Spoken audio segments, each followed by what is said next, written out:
This is a new era for fighting Marines.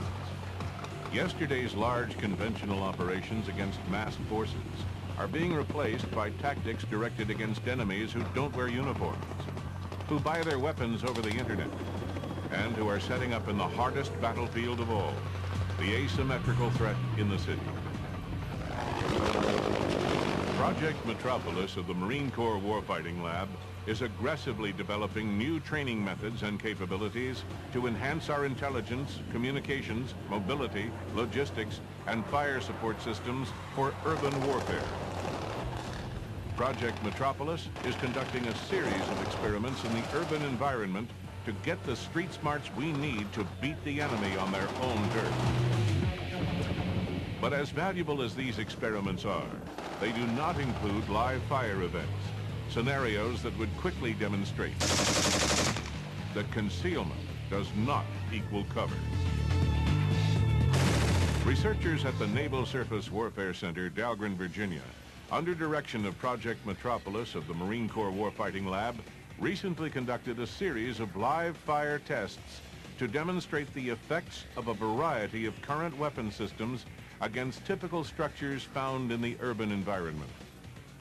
A roofless 16 by 16 foot 3-room structure with standard 2x4 studded half-inch sheetrock interior walls and half-inch plywood exterior walls served as the laboratory.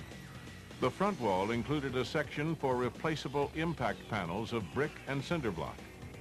These panels and the existing plywood exterior wall served as targets for the weapons fired straight on and at an angle of 45 degrees from a distance of 19 meters, about 60 feet, the average engagement distance in urban fighting. Inside were 3 wooden mannequins clothed in utilities and Kevlar helmets, 2 of them wearing fragmentation vests without ballistic inserts. They were placed in various positions within the structure in the midst of typical office furniture. The mannequins are concealed by the walls, but are they covered? The test was conducted over several days. The weapons included an M9 pistol, 12-gauge shotgun,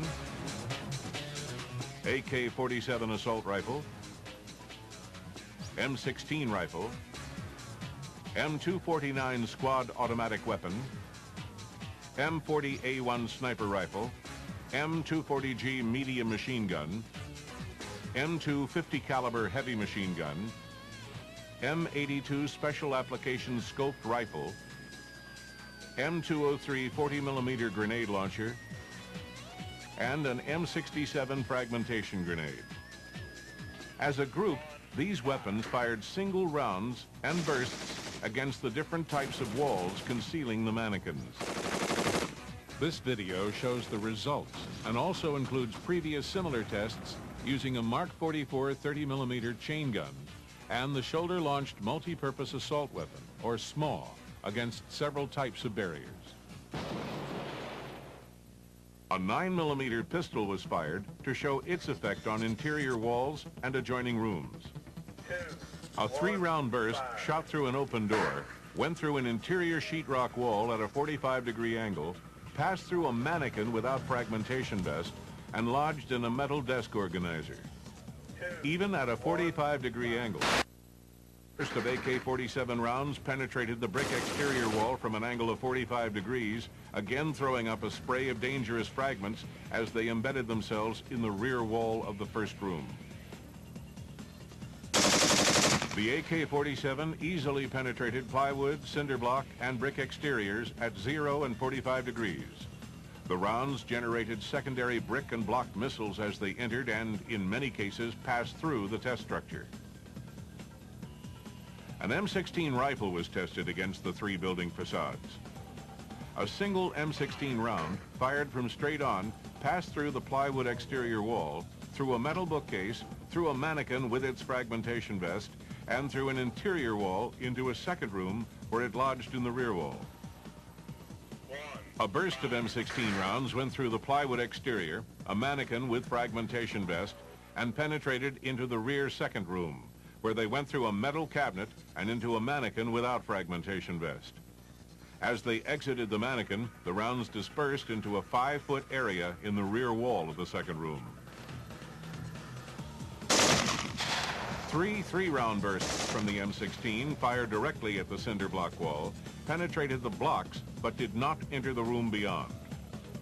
A burst of M16 fire penetrated the brick wall from straight on, generating a spray of secondary projectiles before lodging in the rear wall of the front room. A single M16 round, fired from an angle of 45 degrees, penetrated the plywood exterior, passed through a mannequin and its fragmentation vest, and entered the second room, where it passed through a second mannequin without a vest and lodged in the wall of the second room.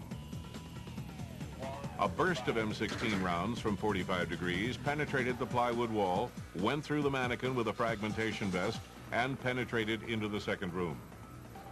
A burst of M16 fire directed against the cinder block exterior wall from 45 degrees was unable to penetrate the wall. And a burst of M16 rounds from 45 degrees was also unable to penetrate the brick exterior wall. M16 single rounds and bursts were highly effective against plywood walls from any angle, causing interior damage, including penetration of fragmentation vests worn by mannequins. An M16 burst penetrated the brick wall from straight on, but not from 45 degrees. Bursts were unable to penetrate cinder block from any angle, but it is expected that repeated impacts in the same location would eat through the block. The M249 squad automatic weapon was tested against the structure. A burst of M249 rounds fired from straight on penetrated the plywood exterior wall. After passing through the bookcase and the mannequin's fragmentation vest, the rounds lodged in the rear wall of the first room. One round bounced off a helmet near the point of entry. An M249 burst fired straight at the cinder block wall, penetrated the wall, and kicked up a spray of secondary projectiles. The rounds passed through the mannequin and its fragmentation vest before lodging in the rear wall of the first room. Next, an M249 burst was fired directly at the brick wall.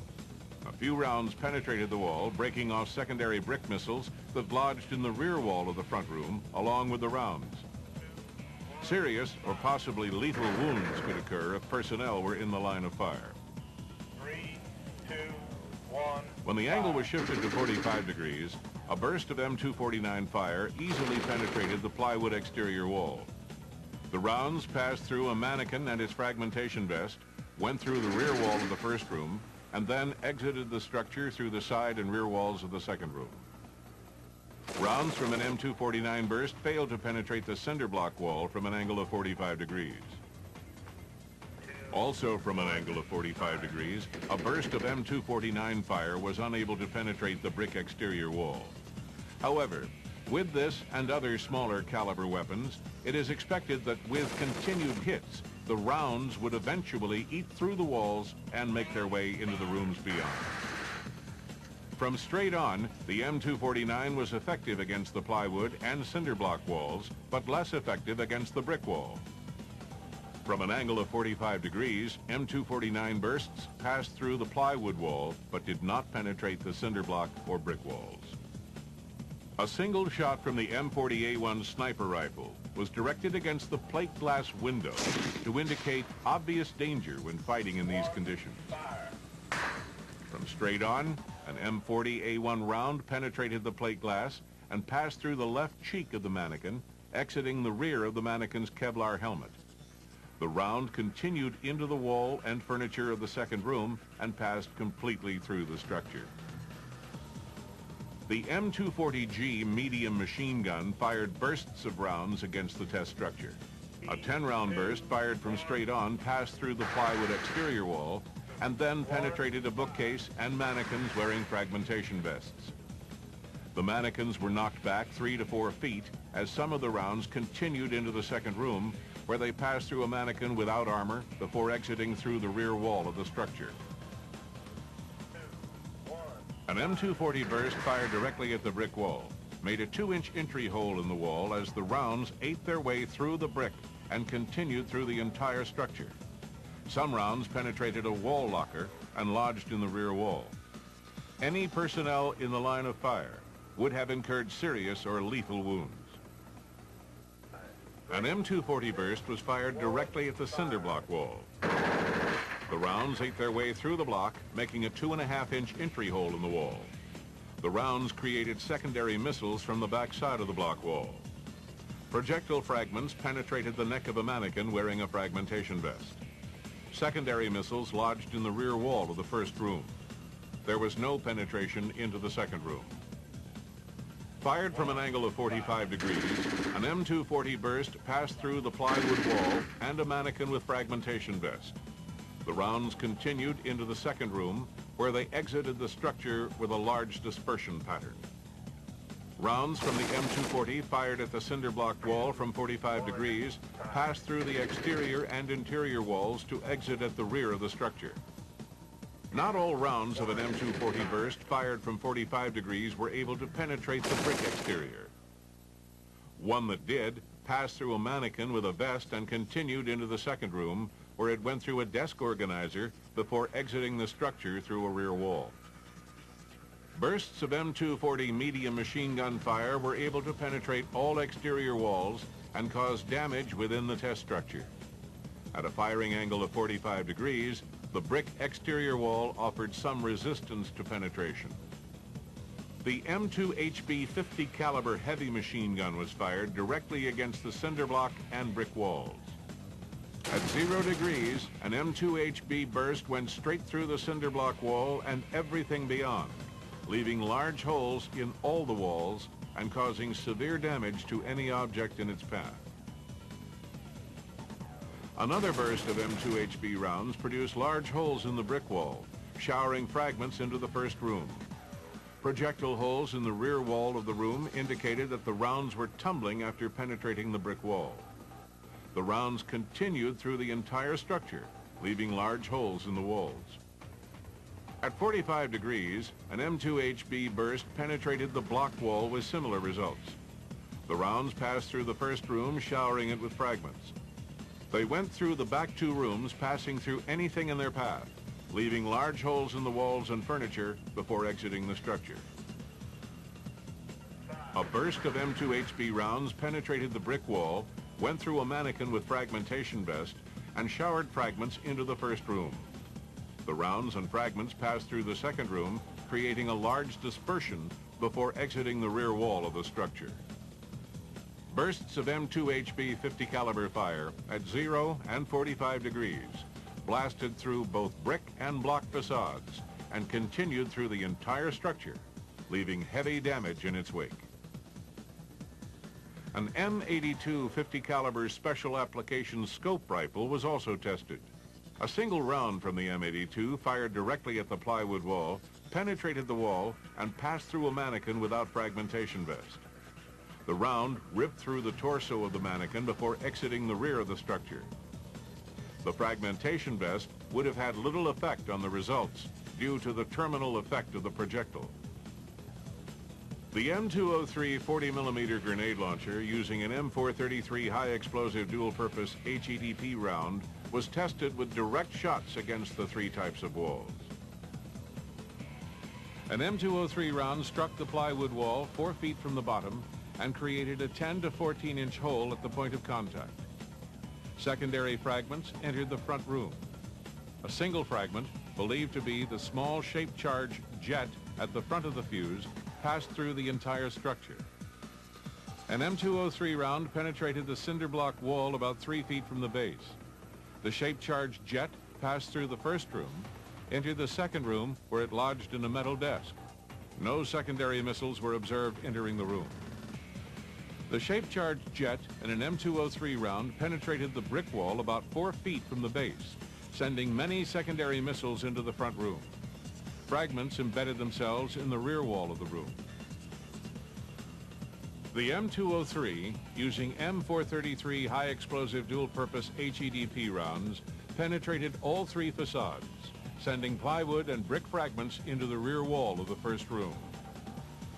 M67 high fragmentation grenades were placed in the structure and remotely detonated.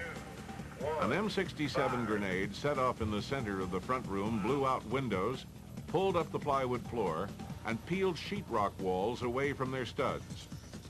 All areas of the room were hit by fragments, with the mannequins receiving many hits.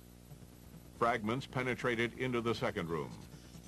This damage would have increased greatly had there been a roof to contain and concentrate the blast. A second grenade set off in a smaller rear room had a similar effect. The mannequins, one with a fragmentation vest and the other without, and furniture received a high number of hits. Some of the larger fragments penetrated the fragmentation vest, and more fragments penetrated areas not protected by the fragmentation vest. The mannequin without a vest received a high number of hits. Fragments impacting the mannequins could have been lethal, and again, a roof would have greatly intensified the blast. M67 grenades produced heavy damage in the test rooms, damage that would have been significantly increased had a roof contained the blast pressure. The Mark 44 30mm chain gun is the weapon of choice for the Marine Corps' Advanced Amphibious Assault Vehicle. Here, the gun is fired from 1,000 yards against an 8-inch double-reinforced concrete wall with plywood sidewalls. The room has target mannequins with body armor.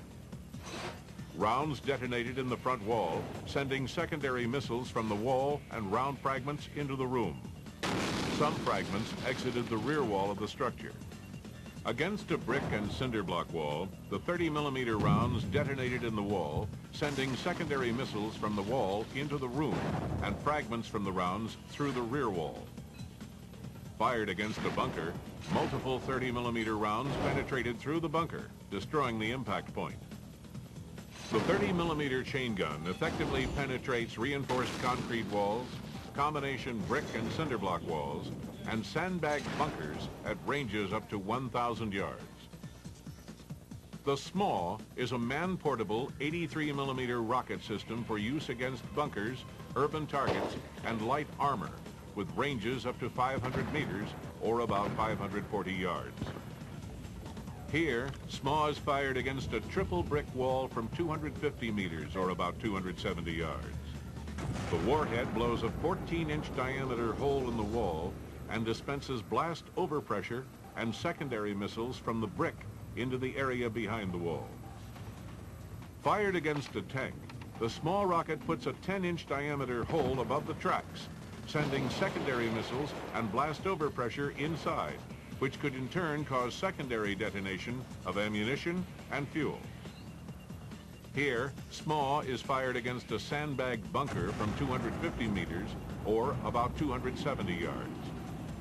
The bunker consisted of 6x6-inch timbers bolted together with 2x2-inch timbers for the roof and covered with multiple layers of sandbags. The small warhead penetrates the sandbags and detonates against the timbers. The blast overpressure completely destroys the bunker.